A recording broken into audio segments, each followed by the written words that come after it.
На кладбище в селе Бештырек, где похоронен Муса Мамут, в память о нем провели молебен. Местные активисты проводят его каждые 5 лет.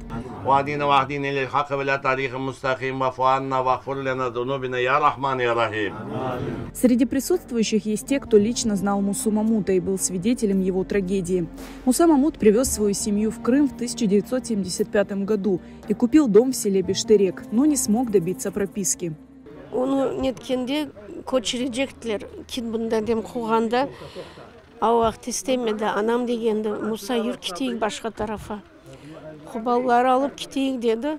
Yok dedi, men eğer gitsem şincik, men milletim daha da korulacaklar dedi o vakti. O sözleri bir vakti unutmam men. Babam canını verdi millet için, vatan için. На Мусу Мамута и его жену Зикие завели уголовное дело за нарушение паспортного режима. Он отсидел срок в городе Кременчуг. Мен келдім 76-77 senelere. O 77 senesi bir devir oturup çıktı. Beraber katna yedik propiska hakkında. Mana bu Pavlenka bir nomerde o vaxtanda raispolkom, militsiya degen gibi beraber katna yedik anda.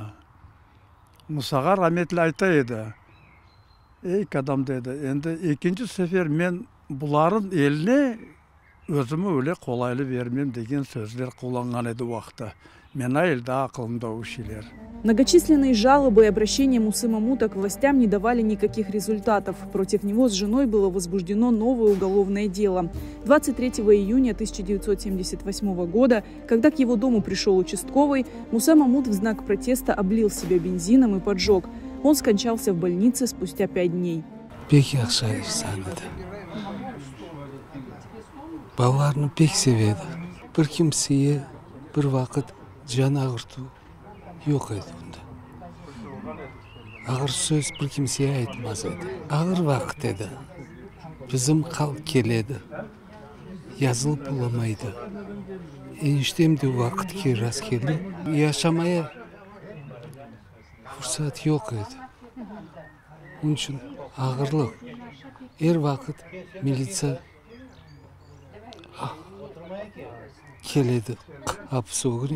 Случившееся потрясло крымско-татарский народ. Весть о самосожжении Мусы Мамута облетела весь мир.